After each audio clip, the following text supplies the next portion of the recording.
Hey, parents. Good to see you again. This is our week 3 of homeBase, and we're going to be talking about setting limits today.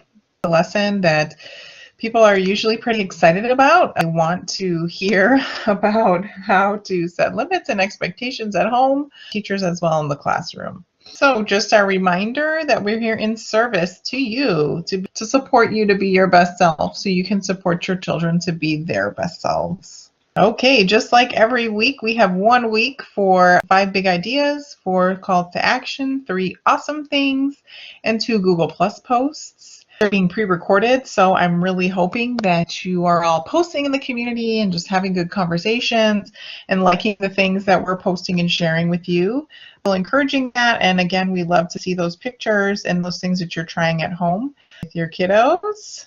All right, let's get to our first big idea. So for this week, our first big idea is setting limits makes children feel safe. Okay, so let's break down kind of what's in those parentheses there. So setting confident and calm limits is really what's important here. So I think sometimes when we think about setting limits, especially depending on how our experience was as a child, think of that kind of as can sometimes be a strict thing, or maybe something that was for you, maybe something harsh. It certainly was strict growing up. And so I think that it's important to just highlight that when we're setting limits, we have to be calm and confident about it. So it's not something we're yelling. It's not something that, we're heated and agitated about. We're talking about the limits that we want and that we're setting for our children. We simply are stating them. It's a simple fact. I'm not going to let you hit your brother, or you need to clean up your toys before we leave the room, or whatever a limit might be for you. I want you to be communicating that in a calm manner and just very matter-of-factly. So it's not something that we're thinking of in terms of harshness or in terms of punishment. It's simply kind of this calm, natural thing that's happening that can ebb and flow. Some days this is the limit. And then when your child gets older, that limit may change. Being proactive helps prevent us from being reactive. So that's kind of going back to this idea that we want to be calm when we're communicating our limits.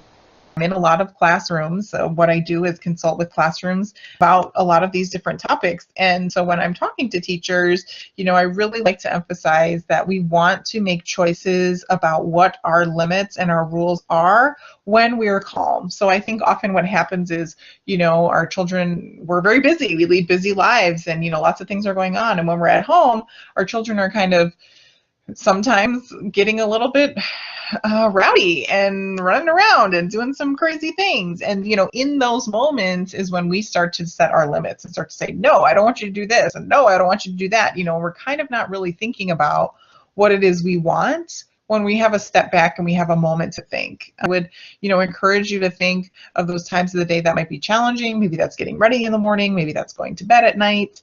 Thinking about what do I want to see at that time? What is something that I want to happen? I want, my child to be able to brush their teeth and put on their pajamas and get in bed.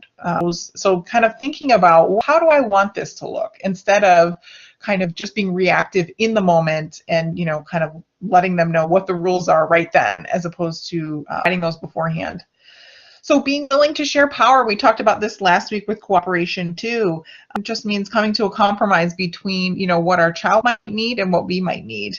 And that's really a dance, there's no right answer. So if our child is showing us that this skill or this particular thing that we're expecting of them is really hard for them to do, or they're unable to do it right now, how can we break that down into a smaller step? How can we make that easier for them to achieve instead of simply just holding our line and saying, no, you have to do it this way? Really reading their behavior and what they're telling us they're able to do.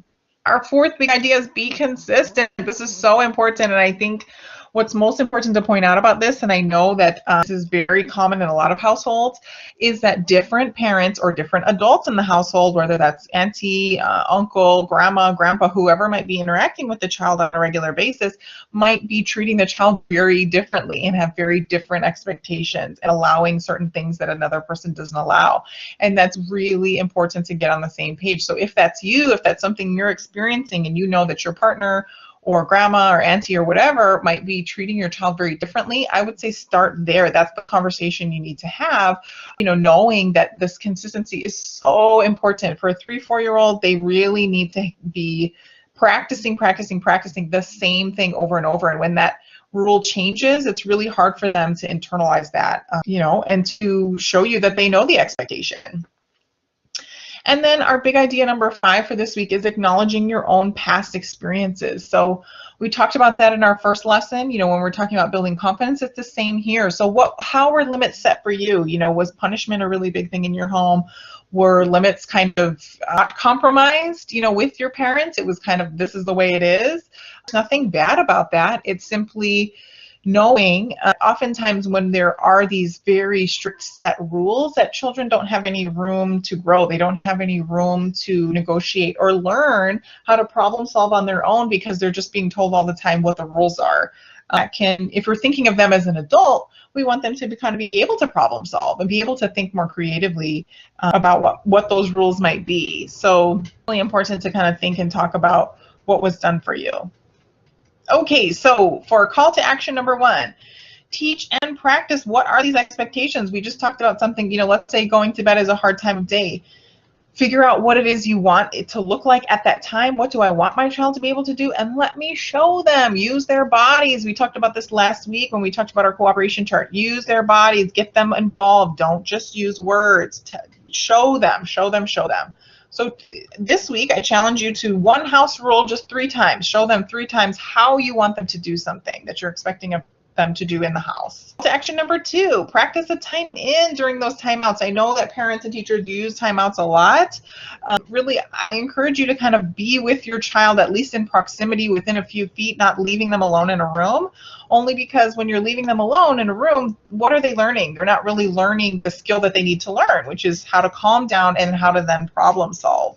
So model calming down when you're in that timeout with them and they're having to, deal with those big emotions. Show them that you're calm.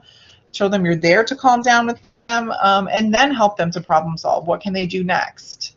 Take time and practice your own calm. So this has to do with our own self-care. What can help you to be more calm in that situation? What can help you to be more proactive in deciding how you want those limits and rules to look like in your household? You're not just reacting, but you're really being proactive. And that involves being calm yourself and taking care of yourself. Do you need some time on your own? Do you need to take out, 5 minutes before you approach the situation? What is it that you can do to approach a situation in a calm way? Because that's really going to influence how your child hears you.